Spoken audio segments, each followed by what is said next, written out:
సకల ఆశీర్వాదములకు కారణభూతుడైనటువంటి దేవునికి, మన ప్రభునటువంటి యేసుక్రీస్తు యొక్క తండ్రి అయిన దేవునికి వేలాది స్తుతులు స్తోత్రములు. అలాగనే ఆన్లైన్ ద్వారా వాక్యాన్ని చూస్తున్నటువంటి దేవుని పిల్లలందరికీ ప్రభునటువంటి యేసుక్రీస్తు నామములో నా శుభములు వందనాలు. ఈ దినము లేఖనాల నుంచి ఒక మంచి అంశాన్ని ధ్యానిద్దాం. ఎందుకంటే ఈ లేఖనాన్ని బట్టి చాలామంది ఖచ్చితంగా దేవుడే మరి తన పరిశుద్ధమైన నివాసాన్ని వదిలి భూమి మీదకి వచ్చి మనతోటి జీవించినట్టుగా, మన మధ్య మరి సంచరించినట్టుగా చాలామంది చెప్తున్నారు. కాబట్టి నిజంగా మరి దేవుడు ఒకప్పుడు ఇశ్రాయేల్ ప్రజలతో చెప్పాడు, నేను మీ మధ్య నివసించి మీతో సంచరిస్తాను, మీతో ఉంటానని చెప్పి ఆయన చెప్పడం జరిగింది. అలాగనే నా సన్నిధి మీ మధ్య ఉంటుందని చెప్పాడు. అలాగనే మరలా మరి యెషయా గారి ద్వారా, జకర్యా గారి ద్వారా కూడా నేను మీ మధ్య నివాసం చేస్తాను అన్నాడు. అలాగనే మళ్ళీ ఇప్పుడు జకర్యా గారి ద్వారా ఏమంటున్నాడంటే, యెహోవా తన పరిశుద్ధ నివాసం ఇడిచిపెట్టి మీ మధ్య నివాసం చేస్తాను అనే మాట మరి ఇక్కడ అన్నాడు. కాబట్టి ఆ మాటను చదువుకొని నిజంగా ఆయన మన మధ్యకు వచ్చి ఉంటాను అంటే ఎలా ఉంటాడు, ఎప్పుడు ఉంటాడు, అది ఎలా అనేది ఖచ్చితంగా మనం ప్రశ్నించుకొని చూస్తే తప్ప మనకి ఇది ఖచ్చితంగా అర్థం కాదు. కాబట్టి ప్రతి ఒక్కరు కూడా ఆ యెహోవా దేవుడే తన పరిశుద్ధమైన నివాసాన్ని వదిలి మరి మన మధ్యకు వచ్చి జీవించాడు. కాబట్టి ఆయన ఎవరు అని కనుక మనం ఆలోచిస్తే మన వాళ్ళకి అర్థమైంది ఏమిటంటే, అదిగో ఆ యెహోవా దేవుడే యేసుక్రీస్తుగా శరీరాన్ని ధరించుకొని మన మధ్యకు వచ్చి నివసించాడు అని పచ్చి అబద్ధం చెప్తున్నారండి. నిజం కాదండి, అది నిజం కాదు. లేఖనాల్లో చూస్తే, లేఖనాల్లో నిజంగా అలా ఉంటే ఎవరమైనా ఒప్పుకోవచ్చండి. అపార్థం చేసి ట్రినిటీ వాళ్ళు ఏం చేశారంటే, ఏ కాడికి యేసుక్రీస్తు వారు కూడా దేవుడు రెండో దేవుడిగా చూపించాలన్న ఉద్దేశంతో ఖచ్చితంగా యేసుక్రీస్తు రెండో దేవుడు, పరిశుద్ధాత్మ మూడో దేవుడు అని చెప్పి ఈ ముగ్గురు దేవుళ్ళ సిద్ధాంతాన్ని ప్రజల్లోకి చూపించడానికి ఈ లేఖనాన్ని పూర్తిగా అపార్థం చేశారు. కాబట్టి ఈ రోజున మనము ఆ లేఖనాలను మనము చక్కగా చూద్దాము. మొట్టమొదట మరి జకర్యా గ్రంథము 2వ అధ్యాయం 10 నుంచి కొన్ని వచనాలు చదువుకుందాము. సియోను నివాసులారా, నేను వచ్చి మీ మధ్యన నివాసము చేతును. ఇక్కడ ఏమన్నాడంటే జకర్యా గారు, సియోను నివాసులారా నేను వచ్చి మీ మధ్యన నివాసము చేతును అంటే సంతోషముగా నుండి పాటలు పాడుడి. ఇది దేవుడు జకర్యా గారి ద్వారా ప్రవచించినటువంటి ప్రవచనం. ఇక్కడ ఏమంటున్నాడంటే, నేను వస్తాను, మీ మధ్య నివాసం చేస్తాను అన్నట్టుగా మనకు ఈ మాటలు అర్థమవుతున్నాయి. కాబట్టి మరి దేవుడు ఒకప్పుడు మరి ఈ ఇశ్రాయేలు మధ్యకు నేను వస్తాను, వారి మధ్య నివసిస్తానని చెప్పిన సందర్భాలను కనుక చూసినట్లయితే అసలు నిజంగా దేవుడు మరి వారి మధ్యకు వచ్చాడా? వారి మధ్యకు భౌతికంగా ఎప్పుడైనా సరే ఎవరికైనా అబ్రహాం గారి దగ్గర నుంచి యేసుక్రీస్తు దాకా ఎవరితోనైనా ఎప్పుడైనా ప్రత్యక్షంగా వచ్చి భూమి మీద సంచరించినట్టుగా, భూమి మీద భౌతికంగా ఎవరైనా చూసినట్టుగా కానీ, ఎవరికైనా కనపడినట్టు కానీ లేఖనాలు ఉన్నాయా అంటే ఒక్కటి ఉండదండి. అయితే మరి ఆయన నేను మీ మధ్యకు వస్తాను అంటే ఎలా వస్తాడో, ఎలా మనం గ్రహించాలో ఆ లేఖనాలను బట్టి మనం కొన్ని మాటలు చూద్దాము.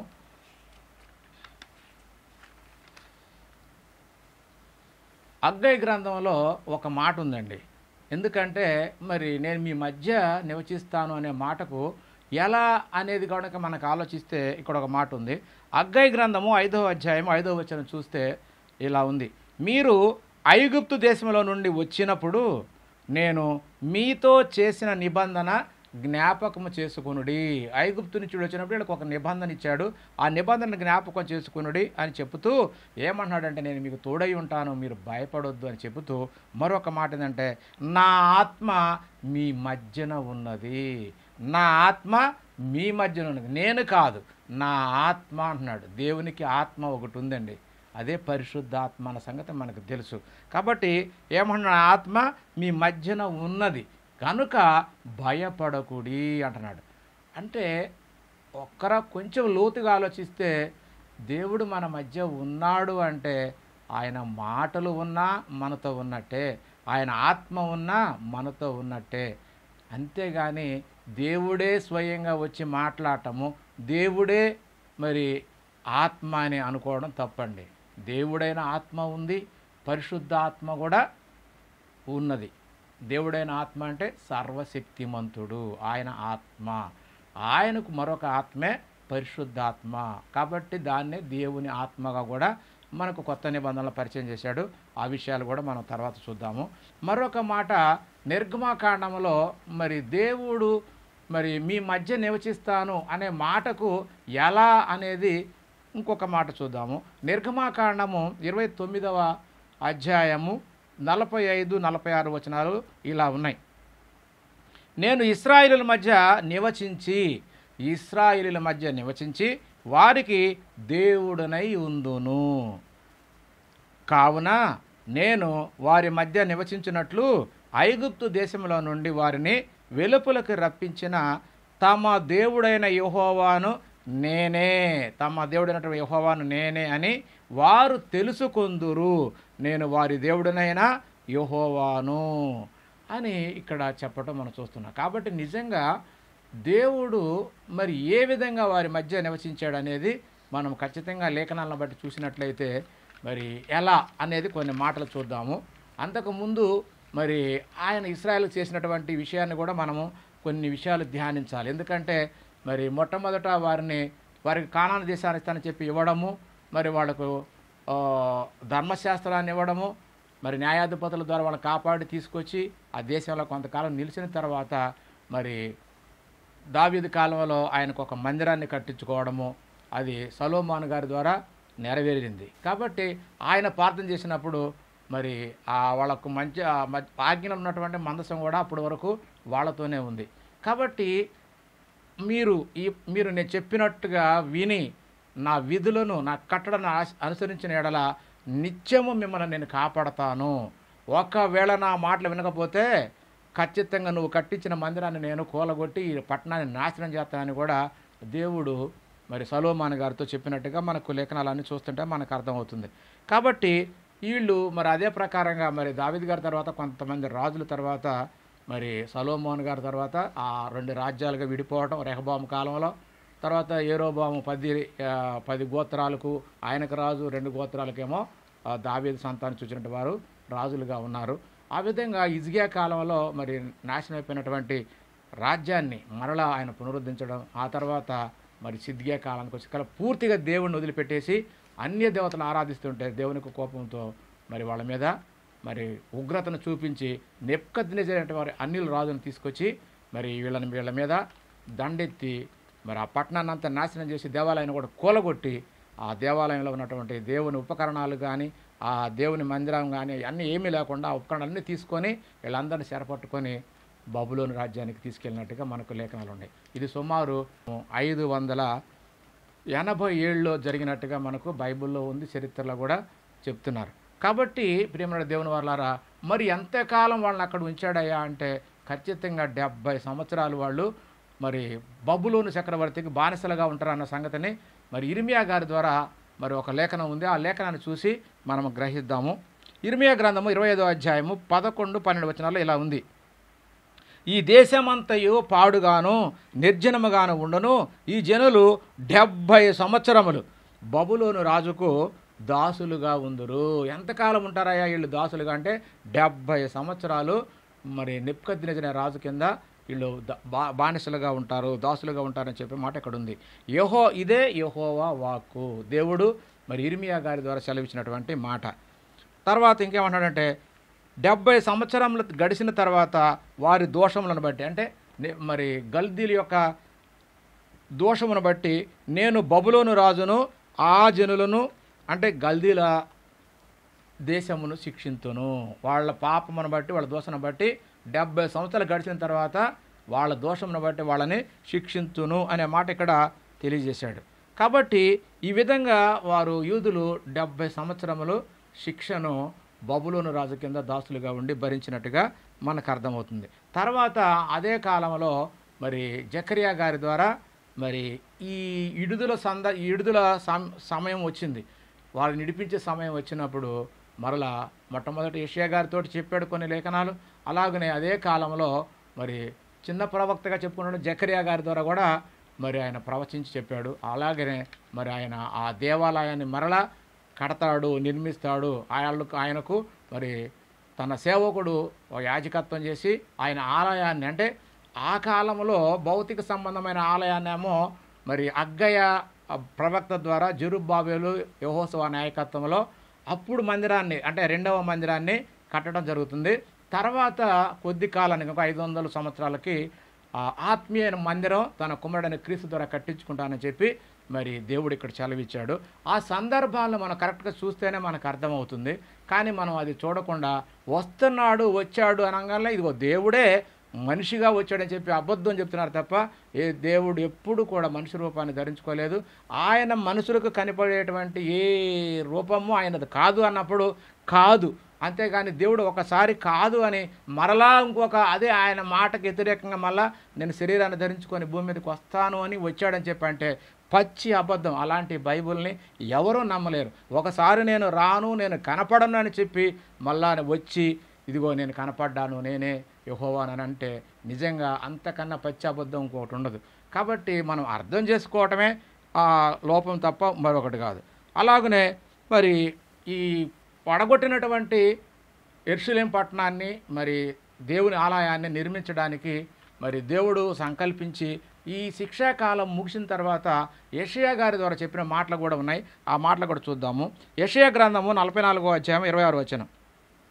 యెరూషలేము నివాస స్థలమగుననియు యోధా నగరాలను గూర్చి అవి కట్టబడుననియు నేనే ఆజ్ఞ ఇచ్చి ఉన్నానని చెప్పి మళ్ళీ యెషయా గారి ద్వారా మాట్లాడుతున్నాడు. అంటే యెరూషలేము కట్టబడుననియు మరి ఆ నగరము మరి ఆ మందిరము అవన్నీ కూడా మరలా పునర్నిర్మాణం జరుగుతుంది, దాన్ని నేనే కట్టిస్తానని చెప్పి దేవుడు ఇక్కడ చెలవిస్తున్నాడు.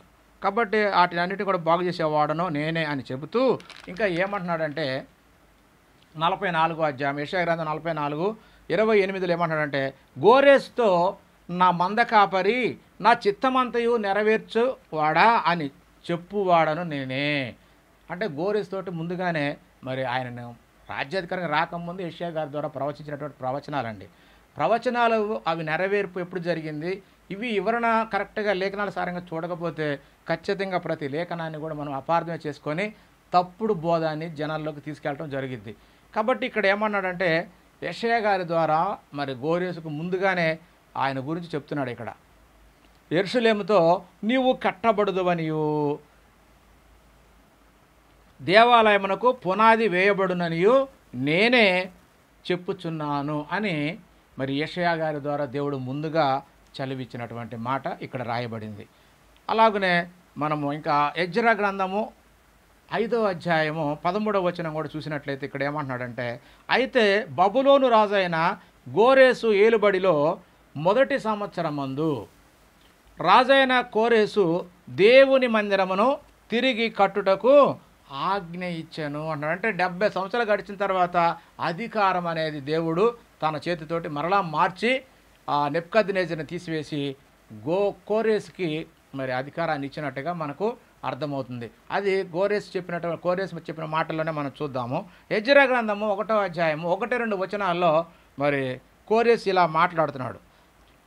ఇర్మియా ద్వారా పలకబడినటువంటి మాట నెరవేరుటకై యెహోవా పారసీకపు దేశపు రాజైన గోరేసు మనసును ప్రేరేపింపగా అతడు తన రాజ్యమందంతటా సాటింపు చేయించి రాత మూలముగా ఇట్లా ప్రకటన చేయించాను. పారసీకపు దేశపు రాజైన కోరేసు ఆజ్ఞాపించినది ఏమనగా ఆకాశమందున్న దేవుడైన యెహోవా లోకమందున్న సకల జనములను నా వశము చేసి యూదా దేశమందున్న యెరూషలేములో తనకు మందిరమును కట్టించుమని నాకు ఆజ్ఞాపించెను. దేవుడే నెబుకద్నెజరు అధికారాన్ని తీసేసి కోరేసుకి ఇచ్చేసి ఆయన ద్వారా ఆయన మందిరాన్ని ఆ యెరూషలేము పట్టణాన్ని కట్టాలని చెప్పి మరి దేవుడే సంకల్పించి అది నెరవేరుస్తున్నట్టుగా మనకి ఇక్కడ రాయబడింది మాట. అది అనతి కాలంలోనే నెరవేరింది, ఆ కాలంలోనే నెరవేరినట్టుగా అనేక లేఖనాలు ఎజ్రా గ్రంథంలో మరి దర్యావేషు కాలంలో పూర్తి చేసినట్టు కూడా మనకు ఉంటుంది. అది జెరుబ్బాబెలు నాయకత్వంలో అది కంప్లీట్ అయిపోయినట్టుగా కూడా మనకు లేఖనాలను చూస్తుంటే అర్థమవుతుంది. కాబట్టి నాకు ఆజ్ఞ ఇచ్చి ఉన్నాడు. కాబట్టి మీలో అంటే ఆయన అధికారం కింద ఉన్నటువంటి బబులోను రాజ్యంలో ఉన్నటువంటి మీలో ఎవరైనా ఆయన ప్రజలై ఉన్నారో ఆయన ప్రజలై ఉన్నారో వారు యూదా దేశమందున్న యెరూషలేమునకు బయలుదేరి ఇశ్రాయేలీయుల దేవుడైన యెహోవా మందిరమును కట్టవలెను, వారి దేవుడు వారికి తోడై ఉండునుగాక అని కోరేసు రాజు ఆ రోజుల్లోనే ఎజ్రా గ్రంథము ద్వారా మరి ఆయన ఆజ్ఞాపించినట్టుగా మనం ఇప్పుడు ఈ లేఖనాన్ని మనం చూసాము. కాబట్టి ఇవే మాటలను మరి జకర్యా గారు కూడా ప్రవచించడం జరిగింది. అవే ఇప్పుడు మనం చదువుకున్నటువంటి జకర్యా గ్రంథం 2వ అధ్యాయంలో ఉన్న మాటలు ఇవే. ఎందుకంటే అదే కాలంలో అదే సమకాలీకుడిగా మరి అగ్గయి, మరి జకర్యా, ఇర్మియా వీళ్ళందరూ కూడా ఒకే కాలంలో కొద్ది 4, 5, 10 సంవత్సరాల వ్యవధిలో ముగ్గురు కూడా ఒకే సందర్భంలో ఉన్నటువంటి ప్రవక్తలు. అందుకనే జకర్యా గ్రంథంలో కూడా జకర్యా గారు ఒక మాట ఇక్కడ సెలవిచ్చాడు, అది చూద్దాము. జకర్యా గ్రంథము 2వ అధ్యాయం 5వ వచనంలో మరి దేవుడు ఆ మందిరాన్ని కట్టించి మరలా ఆ తర్వాత కాలంలో ఆ పట్టణానికి నేనే మొత్తం చుట్టూ నా అగ్ని కంచి వేసి కాపాడతాననే మాటలు కూడా మరి ఈ జకర్యా గారి ద్వారా ఇక్కడ మాట్లాడటం మనం చూస్తున్నాము. ఆ మాట చదువుదాము. నేను దాని చుట్టూ అగ్ని పాకారముగా ఉందును, నేను దాని మధ్యన నివాసినై మహిమకు కారణముగా ఉందును, ఇదే యెహోవా వాక్కు. అంటే జకర్యా గారి ద్వారా దేవుడు చెప్పినటువంటి మాట.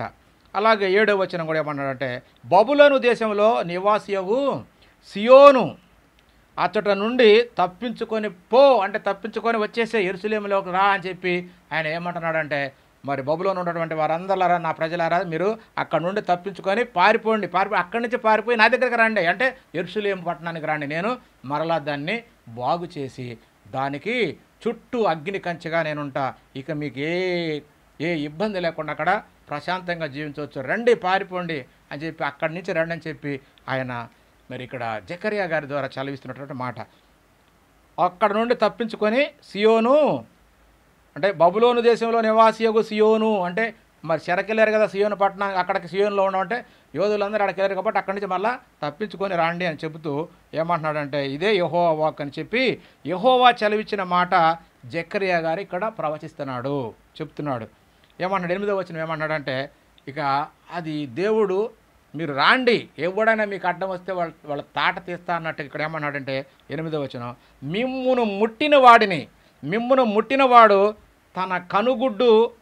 తన కనుగుడ్డును ముట్టిన వానితో ఎంచి తనకు ఘనత తెచ్చుకోవాలని దేవుడు మరి ఈ విధంగా చేసినట్టుగా మనకు ఈ లెక్కను బట్టి అర్థమవుతుంది. కాబట్టి ఆయన ఎవరైనా సరే యూదులను ఎవరైనా సరే అడ్డగిస్తే వాళ్ళు మొట్టమొదట నా కనుగుడ్డును ముట్టుకున్న వానితో మరి సమానంగా ఎంచేవాడిని నాశనం చేసేస్తానని చెప్పి దేవుడు ఇక్కడ ఈ మాటను బట్టి మరి మనకు తెలుస్తుంది. కాబట్టి మిమ్మును దోసుకున్న వాళ్ళని ఏం చేస్తానంటే, మిమ్మల్ని ఎవరైతే దోసుకున్నారో ఆ అన్యజనులందరిని కూడా ఆ అన్యజనుల యొద్దకు ఆయన నన్ను అప్పుడు మీరు తెలుసుకుంటారు. ఎప్పుడు ఈ విషయాలు జరిగినప్పుడు నన్ను జకర్యా గారు అంటున్నాడు, నన్ను మీ యొద్దకు అన్యులైనటువంటి అన్ని దేశాల్లో ఉన్న మీ దగ్గరికి యెహోవా దేవుడు నన్ను పంపాడని చెప్పి మీరు అప్పుడు గ్రహిస్తారని చెప్పి అక్కడ వరకు ఆయన గురించి చెప్పినటువంటి మాటలు 8వ వచనం వరకు. తర్వాత 9వ వచనంలో కూడా ఏమన్నాడంటే, ఇది కూడా మరి యెహోవా గురించి చెప్పినటువంటి మాటే. 9వ వచనం, నేను నా చేతిని వారి మీద ఆడించగా వారు తమ దాసులకు దోపుడు సొమ్మగుదురు, అప్పుడు దేవుడే నన్ను మీ యొద్దకు పంపి ఉన్నాడని మీరు తెలుసుకొందురు అని మరి అక్కడ తనను తాను గురించి చెప్పుకున్న మాట. అలాగనే మరి దేవుని గురించి అలాగనే క్రీస్తుని గురించి కూడా చెప్పిన మాటలు కూడా ఇక్కడ ఉన్నాయి, మనము చదువుకుందాము. తర్వాత ఆయన చెప్పిన మాట ఏంటంటే 10వ వచనం మనం చదువుకున్నాం కదా.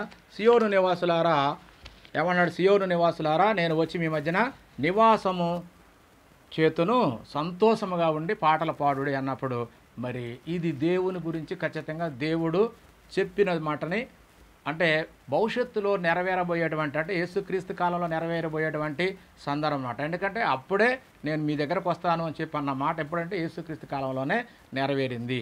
కాబట్టి ఇది దేవుడు మాట్లాడిన మాట. తర్వాత వచనం ఏమన్నాడంటే 11వ వచనం, ఆ దినమున అన్యజనులు అనేకులు యెహోవాను అత్తుకొని నాకు జనులగుదురు. ఈ మాట ఏమో యేసుక్రీస్తు వారి గురించినటువంటి మాట. యేసుక్రీస్తు వారు ఆ కాలంలో మాట్లాడే మాటను జకర్యా గారు ముందుగానే ప్రవచించినట్టుగా మనకి ఈ లేఖను బట్టి అర్థం కావాలి. ఎందుకంటే ఆ కాలమున ఎప్పుడు దేవుడు మరి యేసుక్రీస్తుని ఈ భూమి మీదకు పంపించినప్పుడు అప్పుడు జరిగే సంభవాన్ని మరి క్రీస్తు అప్పుడు చెప్పే మాటను ముందుగానే ప్రవచించాడు జకర్యా గారు. ఏమంటున్నాడంటే, ఆ దినమున అన్యజనులు అనేకులు యెహోవాను అత్తుకొని, అంటే యెహోవా మాట విని ఆయన వాక్యాన్ని విని వాళ్ళందరూ ఏమవుతారట, నాకు జనులగుదురు. యెహోవాను అత్తుకొని నాకు జనులగుదురు, నేను మీ మధ్య నివాసము చేతును. ఇక్కడ నేను మీ మధ్య నివాసం చేతును అన్నది ఇక్కడ యేసుక్రీస్తు వారు అంటున్నాడు. ఎందుకంటే యెహోవాను అత్తుకొని ఆయన జనులు నాకు జనులగుదురు, అప్పుడు నేను మీ మధ్య నివాసము చేతును అని చెప్తూ ఏమంటాడంటే, అప్పుడు యెహోవా నన్ను, యెహోవా కాదండి ఇక్కడికి వచ్చేది, యెహోవా నన్ను మీ యొద్దకు పంపెనని మీరు తెలుసుకుందురు. యెహోవా నన్ను పంపాడని మీరు తెలుసుకుందురని చెప్పి ఇక్కడ యేసుక్రీస్తు వారు మాట్లాడుతున్నాడు. యెహోవా దేవుడే మరి యేసుక్రీస్తు వారిని భూమి మీదకు పంపినట్టుగా మరి ఆయన కాలంలో, అంటే సువార్త కాలంలో ఆయన చెప్పాడు. ఇక్కడ ప్రవచనంలో కూడా మరి జకర్యా గారి ద్వారా కూడా క్రీస్తు మాట్లాడుతున్న మాట ఏంటంటే, యెహోవాను అత్తుకొని ఆయన జనులు నాకు జనులగుదురు, అప్పుడు యెహోవా నన్ను, యేసుక్రీస్తు అంటున్నాడు, యెహోవా నన్ను పంపెనని మీరు విశ్వసించెదరు, నమ్ముదురు అనే మాట చెప్తున్నాడు. అంతేగాని దేవుడే భూమి మీదకి వస్తాడని కాదండి. ఇక్కడ యేసుక్రీస్తు చెప్తున్నటువంటి మాటలు అవి. తర్వాత మాట కూడా మనం చూసినట్లయితే అక్కడ తర్వాత మాట ఏమున్నదంటే 12వ అధ్యాయము 12-13 వచనాలు ఏముంది, మరియు తనకు స్వాస్థ్యమని యెహోవా ప్రతిష్టమైన దేశములో యోదాను స్వతంత్రించుకొనును, యెరూషలేమును ఆయన ఇకను కోరుకొనును. అంటే ఇక ఎప్పుడైతే మరి ఆ కాలం దేవుడు సంకల్పించిన కాలము క్రీస్తుని భూమి మీదకి పంపిస్తాడో ఆ కాలంలో మరి యెరూషలేమును ఆయన కోరుకుంటాడట. ఆ తర్వాత యోదా వాళ్ళు ఆ పట్టణాన్ని మరి స్వతంత్రించుకుంటారు అని చెబుతున్నాడు. అప్పుడు చెప్తున్నాడు అనమాట, సకల జనులారా ఆయన ఇక కోరుకుంటాడు కాబట్టి యెహోవా తన పరిశుద్ధమైన నివాసము విడిచిపెట్టి మరి భూమి మీదకి వచ్చి మీ మధ్య నివాసము చేస్తాడు అన్నట్టుగా ఈ లేఖనం ఉంది. కాబట్టి ఇది అక్షరార్థంగా తీసుకుంటే దేవుడే వచ్చినట్టుగా మనకుంది. కానీ దేవుడు ఎప్పుడు కూడా భూమి మీదకి రాడు, మనుషులకు పుట్టడు, నరపుత్రుడు కాడు అనేది లేఖనాలు ఉన్నాయి. కాబట్టి ఇక్కడ యేసుక్రీస్తు వారే చెప్తున్నాడు, యెహోవా నన్ను పంపాడు కానీ యెహోవా రాలేదు.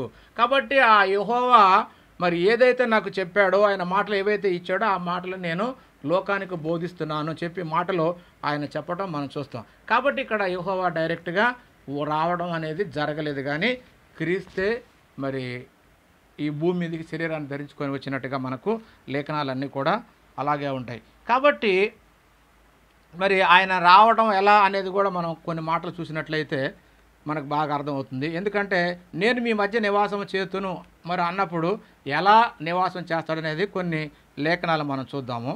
ఎందుకంటే ఇంతకుముందు ఎన్నోసార్లు మరి వాళ్ళతోటి చెప్పాడు, ఇశ్రాయేలుతో నేను మీ మధ్య నడుస్తానని చెప్పి మరి ఐగుప్తుని తీసుకొచ్చినప్పుడు చెప్పాడు. అప్పుడు ఎలా నడిచాడు అనేది మనం బాగా అర్థం చేసుకుంటే ఆయన మోషే ప్రవక్తకి ఆజ్ఞలు ఇచ్చాడు, 10 ఆజ్ఞలు ఇచ్చాడు. తర్వాత మరి ఆ ఆజ్ఞల గల పలకలు పెట్టడానికి ఒక మందసాన్ని చేపించాడు. ఆ మందసంలో ఆ 10 ఆజ్ఞలను పెట్టాడు. అలాగనే యాజకుడుగా మరి నియమించుకున్నటువంటి అహరోను యొక్క సిగిరించిన కర్ర, ఎందుకంటే యాజకుడిగా ఆయనే ఉండాలనేది పరీక్ష జరిగింది. ఆయన కర్ర మరి సిగురించింది కాబట్టి ఆ కర్రను కూడా ఆ మందసంలో పెట్టాడు. అలాగనే ఆ కాలంలో వాళ్ళకు మన్నాను కురిపించాడు. ఆ మన్నాలో కొంత తీసి అది వాళ్ళకు జ్ఞాపకార్థంగా దానిలో పెట్టినట్టుగా కూడా మనకి తెలుసు. కాబట్టి ఆ మందసంలో దేవుని ఆజ్ఞలు సిగురించినటువంటి అహరోను కర్ర, మన్నా ఉంది. అయితే వీళ్ళు ఆ కానాను దేశంకి వెళ్ళి స్థిరపడే అంతవరకు వాళ్ళు ఎటు వెళ్ళినా కూడా వాళ్ళకు మందసము వాళ్ళకు ఉంది. ఆ మందసం వాళ్ళ పక్కన ఉండడం వలన మరి అది దేవుడే వాళ్ళ మధ్య ఉన్నట్టుగా వాళ్ళు భావించారు. దేవుడు కూడా ఆ మందసము ద్వారానే ఆ కెరూబుల మధ్య నుంచి మాట్లాడినట్టుగా కూడా మనకు లేఖనాలు ఉన్నాయి. కాబట్టి వారి మధ్య సంచరించింది ఏమిటి అంటే మందసము అంతే తప్ప దేవుడు స్వయంగా శరీరాన్ని ధరించుకొని వాళ్ళ మధ్య నడవలేదు. మనకు అపార్థం చేసుకోవడానికి మొట్టమొదట ముందు మనం అదే ఆలోచిస్తాం తప్ప ఇక్కడ నిజంగా దేవుడు వచ్చాడు, ఒక చోట నేను రాను, ఒక చోట నేను మనుషుని కాను అని చెప్పి మళ్ళీ నేను వస్తాను, నేను మనిషిని అని చెప్తే దేవుడు అబద్ధం అన్నట్టు కాదా? మనం అలాంటి బైబిల్ నమ్ముతామా, నమ్మగలమా చెప్పండి? ఆయన ఎప్పుడు మనిషి కాదు, ఆయనను ఎవరు చూడలేరు, ఆయన ఎప్పుడు భూమి మీదకి రాలేదు. అయితే మనం అపార్థం చేసుకోవటమే మనకు అర్థమవుతుంది. అలాగనే మరి ఒక మాట చూద్దాము, ఈ మందసం వాళ్ళ మధ్య ఎలా ఉంటుందో దాన్ని ఆ మందసానికి ఆయన పేరు పెట్టబడ్డట్టుగా ఒక లేఖనం చూద్దాము. 2 సమూయేలు గ్రంథము 6వ అధ్యాయము 2వ వచనంలో ఇలా ఉంది. కెరూబుల మధ్య నివసించు సైన్యములకు అధిపతి అయిన యెహోవా అను తన నామం పెట్టబడిన మందసము అంటున్నాడు. ఆయన నామం పెట్టబడిన దేవుని మందసము. ఆ మందసానికి దేవుని పేరు పెట్టడం జరిగింది. కాబట్టి ఆ మందసాన్ని వాళ్ళు మోసుకొని పోతూ ఎక్కడికి వెళ్తే అక్కడికి తీసుకెళ్తా ఉన్నారు. అంటే ఆ మందసము వాళ్ళతోటి నడిచింది కనుక ఆ మందసం ద్వారానే దేవుడు మరి మీ మధ్య నడుస్తాను అని చెప్పింది ఏంటంటే ఆ మందసం ఎక్కడ ఉంటే అక్కడ దేవుని శక్తి వాళ్ళు ఎనికిడితే ఉన్నట్టుగా వాళ్ళు భావించారు. దేవుడు కూడా అలాగే మరి ఆ మందసం ద్వారానే సమస్త కార్యాలు వాళ్ళకు అప్పుడు నెరవేర్చినట్టుగా మనకు లేఖనాలన్నీ చూస్తుంటే మనకు అర్థమవుతుంది. కాబట్టి ఈ విధంగా దేవుడు వాళ్ళ మధ్య సంచరించాడంటే మందసం సంచరించింది కాబట్టి ఆ మందసంలోనే ఆయన శక్తి, ఆజ్ఞలు, ఆయన వాక్కులు అవన్నీ కూడా ఉన్నాయన్న సంగతి మనం గుర్తుంచుకోవాలి. అలాగనే యెహోషువ గ్రంథంలో ఆ మందసం వాళ్ళ మధ్య నడుస్తున్నప్పుడు ఆ మందసానికి ఉన్నటువంటి శక్తి ఎంత గొప్పదో ఆ విషయాన్ని మనము యెహోషువ గ్రంథంలో ఒక మాట ఉంది చూద్దాము. యెహోషువ గ్రంథము 3వ అధ్యాయము 15, 16 వచనాలు ఏముందంటే, మందసము మోయేవారు కాళ్ళు వాళ్ళు యోర్దాను దాటేటప్పుడు మందసం మోసేవారి కాళ్ళు, యాజకుల కాళ్ళు నీటి అంచున ఇట్లా గిలకల వరకు అట్లా మునిగిన వెంటనే ఆ యోర్దాను నీళ్ళు అన్నీ కూడా ఇటు అటు వెళ్ళిపోయి చక్కగా పెద్ద రాశి, ఇటు ఒక రాశిగా అట్లా నిలబడ్డాయి. అంటే వాళ్ళకు ఆ మందసం మోసేటువంటి యాజకులకు ఆ యోర్దాను నది మరి రెండు పక్కలకి వెళ్ళిపోయి వారికి చక్కగా నేలలో నడిచినట్టుగా వాళ్ళు మరి అక్కడ నడిచిపోయారు. కాబట్టి ఆ నీళ్లు మొత్తం పైకి దూరంగా జారిపోయి ఒక పెద్ద రాశిగా నిలబడ్డాయి. అంటే అప్పుడు ఆ మందసం మోసేటువంటి వాళ్ళ కాళ్ళలో ఏం లేదు, మందసము ద్వారా దేవుడు వాళ్లకు ఆ శక్తి ద్వారా ఆ నీళ్ళన్నీ కూడా విడగొట్టినట్టుగా మనకు అర్థమవుతుంది. అలాగనే మరి 4వ అధ్యాయం 18వ వచనంలో ఇలా ఉంది.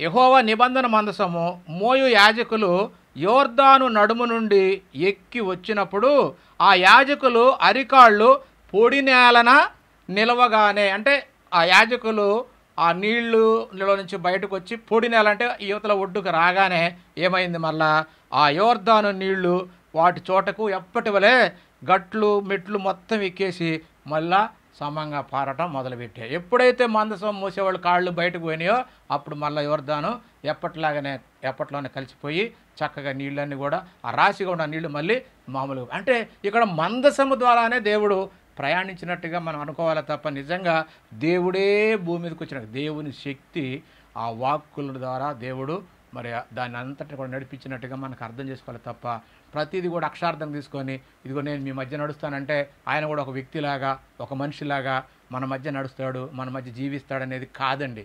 ఇది కనీసం బైబిల్ బోధించే వాళ్ళకి అర్థం కావాల్సిన విషయం. నేను వస్తాను మీ మధ్య నివసిస్తానంటే నిజంగానే ఆయనే వస్తాడని కాదు, ఆయన ఎవరైనా పంపించి మనల్ని కాపాడతాడన్న ఉద్దేశంతోనే అలా మాట్లాడతాడు తప్ప నిజంగా ఆయన ఎప్పుడు కూడా భూమి మీదకి రాడండి. ఆయన ఇక్కడ దాకా రావాల్సిన అవసరం లేదు. ఆయన పరలోకంలో నుండి సమస్తం చేయగలిగినటువంటి సర్వశక్తి గల దేవుడు అన్న సంగతి మనకు అర్థం కావాలి. ఆ తర్వాత కొద్ది కాలం మరి వీళ్ళు తిరిగిన తర్వాత చివరికి దావీదు గారు మరి ఆయన కలలో దేవుని మందిరాన్ని కట్టిస్తానని చెప్పినప్పుడు నాతాను ప్రవక్త వచ్చి, అయ్యా నీవు మందిరం కట్టకూడదు, నీ కుమారుని ద్వారా మందిరం కట్టించమని చెప్పాడు కాబట్టి నీ కుమారుని ద్వారానే ఆ మందిరాన్ని దేవుడు కట్టించుకుంటాడని చెప్పినప్పుడు మరి సొలొమోను గారు ఆయనకు దేవునికి ఒక ఆలయాన్ని కట్టినట్టుగా మనకు లేఖనాలని చూస్తుంటే అర్థమవుతుంది. ఆయన కూడా మరి ఆ మందిరాన్ని కట్టినప్పుడు చెప్తాడు, అయ్యా నేను కట్టిన మందిరం ఏం సరిపోతుంది, మహాకాశాల సైతం నిన్ను పట్టజాలవు, నేను కట్టించిన మందిరం నీకేం సరిపోతుంది అనే మాటలు కూడా ఆయన అంటాడు. కాబట్టి ఈ విధంగా పూర్వకాలం నుంచి కూడా మరి ధర్మశాస్త్రం వచ్చే అంతవరకు కూడా దేవుడు అనేక విధాలుగా మరి దూతల ద్వారాను, ప్రవక్తల ద్వారాను, దర్శనాల ద్వారాను, మరి కళల ద్వారాను, మరి ప్రవక్తల ద్వారా మరి ఆయన తన ఆత్మను ప్రేరేపించి మరి ప్రత్యక్షం కావడము, ఆ మోషేకి ముందు దూతను పంపించడం, ఆయన సన్నిధిలో జాగ్రత్తగా ఉండాలని చెప్పడము, ఇవన్నీ కూడా ఆ తర్వాత మందసము ద్వారా, తర్వాత మరి ఆయన సన్నిధి అంటే ఆ దేవుని మందిరంలో ఉంటే అక్కడ ఆయనకు నిత్యం బలులు, నైవేద్యాలు జరుగుతున్నప్పుడు ఆ మందిరంలోకి వచ్చినప్పుడు ఆ యాజకుల ద్వారా వాళ్ళని దీవించడం, ఆశీర్వదించడం ఇవన్నీ కూడా అలా కొంతకాలం జరిగింది. ఆ విధంగా మరి జరిగిన తర్వాత వీళ్ళు దేవుని మాటను వినకుండా మరి ఎప్పుడైతే వాళ్ళు దేవుణ్ణి విడిచిపెట్టి అన్య దేవతను పూజించారో అప్పుడు మన దేవాలయాన్ని కూలగొట్టడం ఇవన్నీ జరిగినాయి. అప్పటి వరకు వాళ్ళ మధ్య ఉన్నది మందసము ద్వారా ఉన్నాడు, మరి దేవుని మందిరం ద్వారా వాళ్ళ మధ్య ఉన్నట్టుగా మనకు లేఖనాలన్నీ చూస్తుంటే అర్థమవుతుంది. కాబట్టి ఆ కాలం ముగిసిన తర్వాత మరి ఇంక చివరిలో ఇక దేవుడు వారిని వదిలిపెట్టి మరలా మందిరాన్ని కట్టించి చివరి రోజుల్లో అంటే ఇశ్రాయేలు యొక్క ధర్మశాస్త్రం అంతమయ్యే రోజులు, యేసుక్రీస్తు వారు భూమి మీదకి వచ్చే రోజులలో ఎలా మాట్లాడాడు అనేది పౌలు గారు స్పష్టంగా తెలియజేశాడు. ఆ మాట చదువుకుందాం. ఎబ్రీలకు రాసినటువంటి పత్రిక 1వ అధ్యాయము 1-2 వచనాలు చదువుకుంటే చక్కగా మనకు అర్థమవుతుంది. పూర్వకాలమందు నానా సమయంలోనూ నానా భాగములుగాను అంటే నానా విధములుగాను ప్రవక్తల ద్వారా మన పితరులతో మాట్లాడినటువంటి దేవుడు ఈ దినముల అంతమందు అంటే ఈ దినాలంటే యేసుక్రీస్తు వారు భూమి మీదకి వచ్చేటువంటి దినాలే అంత్య దినాలు. ఎందుకంటే ఆయన వచ్చి దేవుని ధర్మశాస్త్రాన్ని అంతటా నెరవేర్చి దాన్ని మరి పక్కకు పెట్టేసి కొత్త ధర్మశాస్త్రము కొత్త నిబంధన ఇవ్వటం జరిగింది. ఆయన శరీరము రక్తం వలన నా రక్తం వలన క్రొత్త నిబంధన అంటాడు. ఆయన వచ్చిన తర్వాత ఆ పాత ధర్మశాస్త్రం, పాత ధర్మశాస్త్రం ఏంటంటే ఇశ్రాయేలుకు అది గొప్పగా ఉంది, అది వాళ్లకు ఒక అధికారికంగా ఉంది కాబట్టి వాళ్ళు దాన్ని చూసి మరి గర్వించారు. కాబట్టి అది తీసేస్తాను, అది అంతం అన్నమాట. ఆ ధర్మశాస్త్ర కాలం అంతమయ్యే రోజులే యేసుక్రీస్తు ఈ భూమి మీదకి వచ్చిన రోజులు.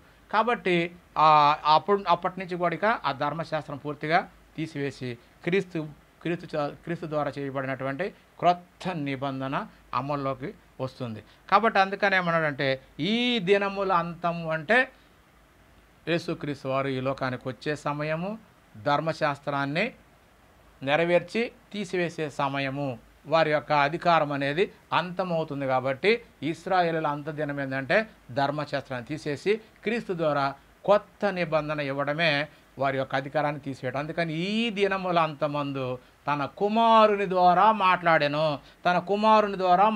ఇది దేవుడు ఎప్పుడు రాలేదండి.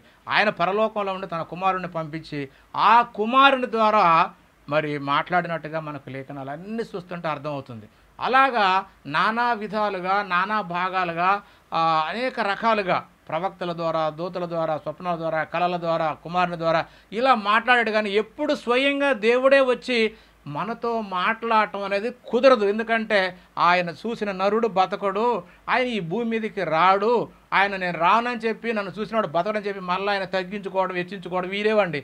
ఎందుకంటే యెహోవా ఎల్లప్పుడూ ఒకే రీతిగా ఉంటాడు, ఆయన ఒకటే రీతిగా ఉంటాడు. ఎందుకంటే మలాకి గ్రంథంలో ఉంటుంది, ఆయన యెహోవా మార్పు లేనివాడు, మార్పు లేదు. ఒకసారి మనిషిగా, ఒకసారి దేవునిగా, ఒకసారి శక్తిగా, ఒకసారి ఇంకొకలాగా, ఇలా దేవుడు మార్పు చెందడండి. ఆయనకు మార్పు లేదు, ఆయన ఒక్కటేలాగుంటాడు. ఇప్పుడు అప్పుడు ఎప్పుడు ఎల్లప్పుడూ ఒకటే రీతిగా ఉంటాడు. ఆయనలో ఏ మార్పు లేదు. ఒకసారి ఆత్మగా, ఒకసారి శక్తిగా, ఒకసారి మనిషిగా, ఇలా 4 రకాలుగా లేడండి. కాబట్టి దేవుడు ఎప్పుడు ఒకటిగా ఉంటాడు. కాబట్టి మనము దేవుణ్ణి అపార్థం చేసుకొని ఆయన ఇదిగో నేను వస్తాను అంటే ఆయన మార్పు లేనివాడు, మరి పరలోకంలో ఉండే సమస్తమును కూడా చేయగలిగినటువంటి సమర్థుడు. కాబట్టి ఆ లేఖనాన్ని ఒకదాన్ని మనం చూద్దాము. యోబు గ్రంథంలో ఇలా ఉన్నది. యోబు గ్రంథము 26వ అధ్యాయము 6వ వచనం. ఆయన దృష్టికి పాతాళము తెరవబడి ఉన్నది, నాశన కూపము బట్ట బయలుగా ఉన్నది అంటున్నాడు. అంటే ఆయన కంటికి కనిపించిందంటూ ఏమీ లేదండి. పరలోకంలో ఉండి సమస్తాన్ని కూడా చూడగలడు. అందుకని ఇక్కడ ఏమన్నాడు పైపు గారు, నాశన కూపం అంటే పాతాళము కూడా ఆయనకు బట్ట బయలుగా ఉన్నదంటే బట్ట బయలుగా ఆరుబయటగా ఉన్నట్టుగా అంతా కనపడుతుంది. కాబట్టి దేవుడు పరలోకంలోనే ఉండి సమస్త కార్యాలు చేయగలడు అన్న సంగతి ఈ మాటను బట్టి మనకు అర్థం కావాలి. అలాగనే రాజులు 1వ గ్రంథము 8వ అధ్యాయం 39వ వచనంలో మరి సొలొమోను గారు కూడా ఇలా అంటున్నాడు, ప్రతి మనిషి యొక్క హృదయము నీవెరుగుదువు కనుక నీవు ఆకాశమును నీ నివాస స్థలమందు విని క్షమించి దయ ఉంచి ఎవరి ప్రవర్తనను బట్టి వారికి ప్రతిఫలం ఇచ్చువాడవు. ఎవరి ప్రవర్తనను బట్టి అంటే ఎవరి క్రియలను బట్టి వారికి ప్రతిఫలం ఇచ్చువాడవు అంటున్నాడు ఇక్కడ సొలొమోను గారు. అంటే అక్కడ పరలోకంలో ఉండి సమస్తమును నెరవేర్చగలిగినటువంటి గొప్ప దేవుడు మన దేవుడు. కాబట్టి సమస్త కార్యములు కూడా ఆయన అక్కడ నుండే నిర్వహించి మరి ఆయనకంటూ అడ్డు అంటూ ఏది లేదు. సమస్తాన్ని చేయగలిగినటువంటి సర్వశక్తిమంతుడు ఉన్న సంగతి మనకు అర్థం కావాలి. అందుకే జకర్యా ద్వారా మరి కొన్ని మాటలు ఆయన తెలియజేశాడు. ఎందుకంటే ఆయన ఇక్కడ రాడు కానీ తన సేవకుని ద్వారా సమస్తము నెరవేర్చుకుంటాడన్న సంగతి మరి ఒక మాటను ఇక్కడ జకర్యా గారే తెలియజేశాడు. అంటే ఆయన వస్తాడని చెప్పినాడు అని మనం అనుకుంటున్నట్టుగా ఆయనే మరలా ఇంకొక విషయాన్ని చెప్తున్నాడు. దీన్ని బట్టి అయినా కూడా ఖచ్చితంగా దేవుడు ఎవరి ద్వారా ఈ కార్యాలను జరిగిస్తాడో ఆ విషయాన్ని ఆయన చెప్తున్నాడు. జకర్యా గ్రంథము 3వ అధ్యాయము 8వ వచనం, నా మాట ఆలకించుడి, నా మాట ఆలకించుడి, ఏదనగా సిగురు అను నా సేవకుని నేను రప్పించబోచున్నాను. సిగురు అనే సేవకుని నేను రప్పించబోచున్నాను అంటే సిగురు అనేది ఎవరో మనకు అర్థం కావాలి. అలాగనే మరొక మాట జకర్యా గ్రంథమే 6వ అధ్యాయం 12వ వచనంలో, సిగురు అను ఒకడు కలడు, సిగురు అను ఒకడు కలడు, నేను కాదు, యెహోవా చెప్తున్నాడు, నేను కాదు, సిగురు అనే ఒకడు కలడు, అతడు తన స్థలము నుండి చిగుర్చును, అతడు యెహోవా ఆలయమును కట్టును, అతడే యెహోవా ఆలయమును కట్టును, అతడు ఘనత వహించుకొని సింహాసనాసీనుడై ఏలును, సింహాసనాసీనుడై అతడు యాజకత్వము చేయగా. యాజకత్వం అంటే ఏంటండి? దేవునికి ప్రజలకు మధ్య యాజకుడు అంటే పూజారిగా యాజకత్వము చేయగా ఆ ఇద్దరికి సమాధానము యోచనలు కలుగును అంటున్నాడు. అంటే ఎవరు ఇద్దరు? ఆనాడు ఇశ్రాయేల్ ప్రజలు యూదులు ఇద్దరుగా ఉన్నారు, వాళ్ళందరూ దేవుని ప్రజలుగా ఉంటే మరియు అన్ని జనులు కూడా మరొక ప్రజాంగంగా ఉన్నారు. కాబట్టి వీళ్ళు ఇద్దరిని కూడా సమాధాన యోచనలు కలుగుతాయట. యేసుక్రీస్తు వచ్చి ఈ భూమి మీదకి వచ్చి యాజకత్వం చేసినప్పుడు అటు ఇశ్రాయేల్ 2 రాజ్యాల వారికి ఇటు అన్యులైనటువంటి వారికి కూడా ఇద్దరికి సమయోచితమైన ఆలోచనలు కలుగుతాయన్న సంగతిని ఇక్కడ తెలియజేశాడు. అలాగనే యెషయా గారి ద్వారా కూడా దేవుడు మరొక మాట తెలియజేశాడు. ఆ మాట కూడా చూద్దాం. యెషయా గ్రంథము 11వ అధ్యాయము 1-2 వచనాల్లో ఇలా ఉంది, యెషయా మొద్దు నుండి చిగురు పుట్టును, యెషయా మొద్దు నుండి చిగురు పుట్టును, వాని ఏరుల నుండి అంకురము ఎదిగి ఫలించును, యెహోవా ఆత్మ జ్ఞాన వివేకములకు ఆధారమగు ఆత్మ, యెహోవా ఎడల భయభక్తులు పుట్టించు ఆత్మ అతని మీదకు వచ్చి నిలుచును అన్నాడు. ఎవరండి అతను? ఎవరు?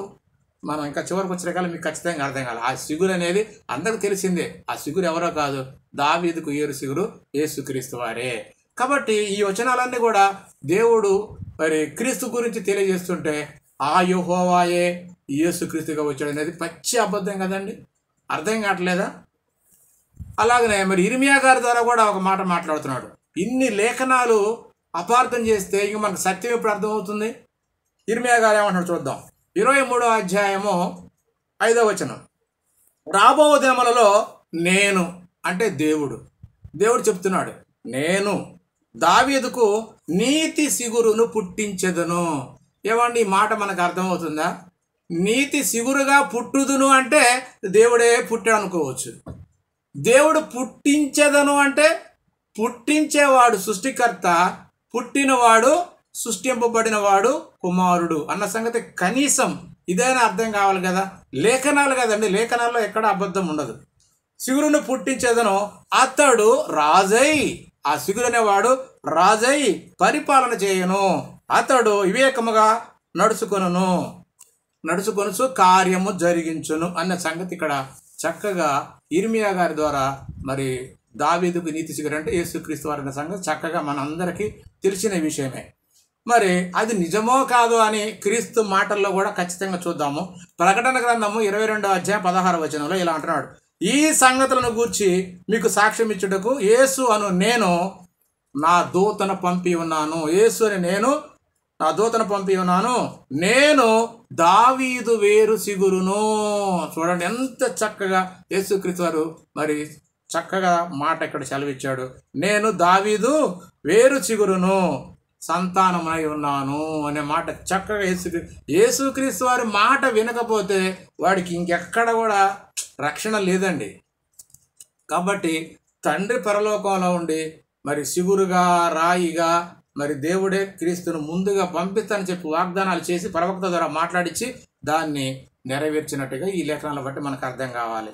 కాబట్టి మరి మనకు జకర్యా గ్రంథము 2:13 యెహోవా తన పరిశుద్ధ నివాసాన్ని ఇడిచి మరి వచ్చుచున్నాడు, మీ మధ్య నివాసం చేస్తున్నాడని ఆయన ప్రవచించాడు. అది ఎలా అనేది మరి క్రీస్తు మాటల్లో చూద్దాము. యోహాను గారు రాసినటువంటి సువార్త 14వ అధ్యాయము 23వ వచనం చూడండి. ఇక్కడ ఏమన్నాడు యేసు? ఒకడు నన్ను ప్రేమించిన ఎడల వాడు నా మాట గైకొనును. అప్పుడు ఎప్పుడైతే క్రీస్తు మాటను విని అంగీకరిస్తావో అప్పుడు నా తండ్రి వారిని ప్రేమించును. మేము అన్నాడు. ఇద్దరండి, తండ్రి ప్లస్ కుమారుడు ఇద్దరు కలిసి మేము అంటున్నాడు. మేము వాని యొద్దకు వచ్చి వాని యొద్ద నివాసము చేతుము అంటే ఏమండి, మన సొంత బంధువులు కనుక ఏదో కారు వేసుకొని వచ్చి మన ఇంట్లో మనతో పాటు భోంచేసి ఉన్నట్టు కాదండి. దేవుడు క్రీస్తులో ఉన్నాడు. క్రీస్తుని మనం చేర్చుకుంటే దేవుడిని చేర్చుకున్నట్టే. ఆ విధంగా మీరు నా మాట కైకుంటే నేనును నా తండ్రి కూడా, అంటే తండ్రి ఆత్మ నాలో ఉంది, తండ్రి మాటలు నాలో ఉన్నాయి కాబట్టి నన్ను చేర్చుకుంటే ఆ తండ్రిని కూడా చేర్చుకున్నట్లే అని ఆత్మీయమైనటువంటి అర్థం చెప్పినప్పుడు ఆత్మకు సంబంధమైన విషయాలు ఆత్మీయంగా ఉంటాయండి. అలాగా అర్థం చేసుకోవాలంటే కానీ శరీర సంబంధమైనవి శరీర విషయాలు ఉంటాయి. దాన్నిగా అర్థం చేసుకుంటేనే సత్యం అర్థమవుతుంది తప్ప దేవుని మాటలను మరి భౌతిక సంబంధమైనటువంటి ఈ శరీర సంబంధమైన ఆలోచనలు చూస్తే దేవుడు ఎప్పటికీ అర్థం కాడు, ఆయన మాటలు అస్సలుకి అర్థం కావండి. కాబట్టి ఇక్కడ దేవుడు మనతో ఉంటాడు అని అంటే ఎలా అంటే క్రీస్తులో తన మాటలు ఉన్నాయి, క్రీస్తులో దేవుని ఆత్మ ఉంది, అంటే దేవుడు ఆయన మీదకు పంపించినటువంటి పరిశుద్ధాత్మ ఉంది కనుక ఆ పరిశుద్ధాత్మ దేవుని మాట ఈయనలో ఉండి సమస్త కార్యాలు జరిగిస్తున్నాడు. కాబట్టి ఆయనను మనం అంగీకరిస్తే ఆయనతో పాటు దేవుడును క్రీస్తు ఇద్దరు మన దగ్గరకు వచ్చి మనతో నివాసం చేస్తారంటే క్రీస్తు చెప్పిన మాటలు పరిశుద్ధాత్మ ఇద్దరు మనలో ఉంటే తండ్రి కుమారుడు మనలో ఉన్నట్టే, మనతో కలిసి భోంచేసినట్టే అని ఖచ్చితంగా మీరు అర్థం చేసుకోవాలి. కాబట్టి మరి ఈ పరిశుద్ధాత్మ ఎప్పుడు ఆయన మీదకి వచ్చింది అనేది కూడా మనం ఆలోచించినట్లయితే మన అందరికీ తెలిసిన మాటే. యేసుక్రీస్తు వారు సుమారు 30 ఏళ్ళు అయినప్పుడు మరి బాప్తిసం ఇచ్చే యోహాను దగ్గరకు వచ్చినప్పుడు ఆయన అనే మాట, ఇదిగో లోక పాపను మోసుకుపోతున్న దేవుని గొర్రె పిల్ల అని చెప్పి ఆయనకు బాప్తిసం ఇచ్చినప్పుడు మరి ఆయన చక్కగా చూస్తాడు. ఈయన ఒడ్డుకు వచ్చిన వెంటనే మరి పైన ఆకాశం తెరబడటము, పరలోకము నుండి పరిశుద్ధ ఆత్మ పావురమోలే వచ్చి ఈయన మీద నిలబడటం ఆయన చూస్తాడు. పరిశుద్ధాత్మ పావురవ ఆకారం, అంటే ఆ పరిశుద్ధాత్మ అలా వచ్చిన తర్వాత మళ్ళీ వెంటనే ఆకాశం తెరబడ్డ తర్వాత ఒక మాట వచ్చింది, ఈయన నా ప్రియ కుమారుడు ఇతని యందు నేను ఆనందిస్తున్నా. ఇతను ఎందంటే ఇతనిలో ఉన్నది ఎవరు? దేవుని మాటలు ఉన్నాయి, పరిశుద్ధాత్మ ఈయన మీదకి వచ్చింది. అంటే పరిశుద్ధ ఆత్మ అంటే ఆత్మ పరిశుద్ధ స్థలంలోనే ఉంటుంది. పరలోకంలో పరిశుద్ధ స్థలంలో ఉండేది పరిశుద్ధాత్మ కనుక ఆ పరిశుద్ధాత్మ ఆ పరిశుద్ధమైన స్థలాన్ని విడిచి క్రీస్తు మీదకి వచ్చింది. అదే చెప్తున్నాడు అక్కడ జకర్యా గారు 2:13 పరిశుద్ధాత్మ అంటే పరిశుద్ధ స్థలాన్ని విడిచి నేను వస్తున్నానంటే వచ్చేది తన ఆత్మను పంపించాడు కాబట్టి ఆ ఆత్మ యెహోవా నామంతోనే వచ్చింది, యెహోవా పంపగా వచ్చింది. కాబట్టి అక్కడ పరిశుద్ధాత్మకు దేవుడు వచ్చినట్టుగానే మనం భావించాలి తప్ప నిజంగా దేవుడే వచ్చాడని కాదు. దేవుని ఆత్మ వస్తే దేవుడు వచ్చినట్టుగానే, ఎందుకంటే పరిశుద్ధాత్మ అయినా యేసుక్రీస్తు వారైనా దేవునికి సంబంధించిన వాళ్ళు కాబట్టి మనము అలా ఆయన చెప్పే మాటలు ఎలా మన మధ్యకు వస్తాడు అంటే ఈ విధంగా మన మధ్యకు వచ్చాడు అని చెప్పతే సంగతి అర్థం కావాలి తప్ప దేవుడే క్రీస్తుగా మరి శరీరాన్ని ధరించుకొని వచ్చాడు అనేది తప్పు. ఎప్పుడు ఆయన శరీరాన్ని ధరించలేదు, ఎప్పుడు భూమి మీదకి రాలేదు. దేవుడు మార్పు లేనివాడు కాబట్టి ఆయన మాటలు అబద్ధం ఉండవు. ఒకసారి నేను మనుషుడిని కాను అన్నప్పుడు ఇంకెప్పటికీ మనిషి కాడు, నేను నరపుత్రుడిని కాను అన్నప్పుడు ఆయన ఇంకెప్పటికీ నరపుత్రుడు కాడు. మాట అబద్ధం ఆడి మాట మార్చడానికి ఆయన మనిషి కాదండి. ఆయన నోట దేవుని నోట అబద్ధమా లేకుంటే యేసుక్రీస్తు నోట అబద్ధమా? నా తండ్రి పరలోకంలో నన్ను పంపించాడు అన్నప్పుడు నమ్మండి అంతే. దేవుడు కూడా నా ప్రియ కుమారుడు అన్నప్పుడు నేను కుమారుడని నమ్మండి, అంతేగాని దేవుడని కాదు. కాబట్టి ఆ విధంగా మరి మనము ఆ ఆత్మ పరలోకం నుంచి వచ్చింది కాబట్టి ఆ పరలోకం అనేది పరిశుద్ధ పట్టణం కాబట్టి ఆ పరిశుద్ధ పట్టణం నుంచి బయలుదేరి వచ్చింది పరిశుద్ధాత్మ. ఆత్మ క్రీస్తు మీదకి వాలి మరి 3.5 సంవత్సరాల సువార్త కాలంలో ఆయన తోడుగా ఉండి దేవుని కార్యాల సమస్తమని జరిగించి మరి మన మధ్య సంచరించింది అంటే క్రీస్తు సంచరించాడు అంటే క్రీస్తులో ఉన్న పరిశుద్ధాత్మ కూడా మన మధ్య సంచరించినట్లే. ఈ విధంగా దేవుడు మరి జకర్యా గారి ద్వారా చెప్పినట్టు ప్రవచనము క్రీస్తులో నెరవేరింది. ఎందుకంటే నానా సమయాల్లో నానా విధాలుగా మన ప్రవక్తలతో మాట్లాడే దేవుడు ఈ దినములు అంతమందు కుమారుని ద్వారా అంటే కుమారుల్లో ఉండి మనతో మాట్లాడాడు. అందుకని యేసుక్రీస్తు అంటాడు, నేను మాట్లాడిన మాటలు నావి కాదు, నా అంతటా నేను మాట్లాడలేదు, తండ్రే నాలో ఉండి ఈ క్రియలు చేస్తున్నాడు, తండ్రే నాలో ఉండి ఈ మాటలు మాట్లాడుతున్నాడు. నువ్వు క్రీస్తుని నమ్ముతున్నావా సోదరా? అయితే ఇదే సత్యం, క్రీస్తులో ఉండేది దేవుని మాటలే తప్ప దేవుడు స్వయంగా పరిపూర్ణంగా ఆయన ఉనికి మొత్తం కూడా ఇక్కడ భూమి మీదకి రాలేదు. ఆయన మాటలు తీసుకొని క్రీస్తు వారు వచ్చాడు. దేవుడు తన నివాసంలోనే ఉన్నాడు. ఇది మనతో ఖచ్చితంగా మనం గ్రహించాలి. ఒక మాట చివరిలో బాప్తిస్మ ఇచ్చే యోహాను గారు ఒక మాట సాక్ష్యం చెప్పాడు. ఆ మాటను చూసి మనం ముగించుకుందాము. యోహాను సువార్త 3:33-34 ఇది యేసుక్రీస్తు వారు ఇచ్చిన సాక్ష్యం. మీరు ఎవరు నమ్మరు. ఒకవేళ యేసుక్రీస్తు వారు ఇప్పుడు దావీదు ఏరు సిగురును దావీదు సంతానం చెప్పాడు కదా, ఆ మాట కనుక మనం అంగీకరిస్తే మనం ఎలాంటి వాళ్ళమో చెబుతున్నాడు ఇక్కడ. మీరు ఆయన ఇచ్చిన సాక్ష్యం మీరు అంగీకరించిన ఎడల దేవుడు సత్యవంతుడైన మాటకు ముద్ర వేసి ఉన్నారు. ఎట్లాగంటే దేవుడు తాను పంపిన వానికి, దేవుడు తాను పంపింది ఎవరిని? యేసుక్రీస్తు వారిని. కాబట్టి దేవుడు తాను పంపిన వానికి కొలత లేకుండా ఇంత ఇంత ఇంత ఇంత అని కొలత లేదండి. యేసుక్రీస్తు వారికి ఎంత అవసరం అవుతుందో అంత పరిపూర్ణంగా ఆయన కొలత లేకుండా ఇచ్చేశాడట. కొలత లేకుండా ఆత్మను అనుగ్రహించాను. అదే పరలోకం నుండి ఆత్మని ఆయన మీదకి పంపించాడు. ఆ ఆత్మ వచ్చిన తర్వాత కనుక ఆయన దేవుని మాటలే పలుకును. ఆత్మ వచ్చింది కనుక ఆ ఆత్మ ద్వారా పలికే ప్రతి మాట కూడా దేవుని మాటే.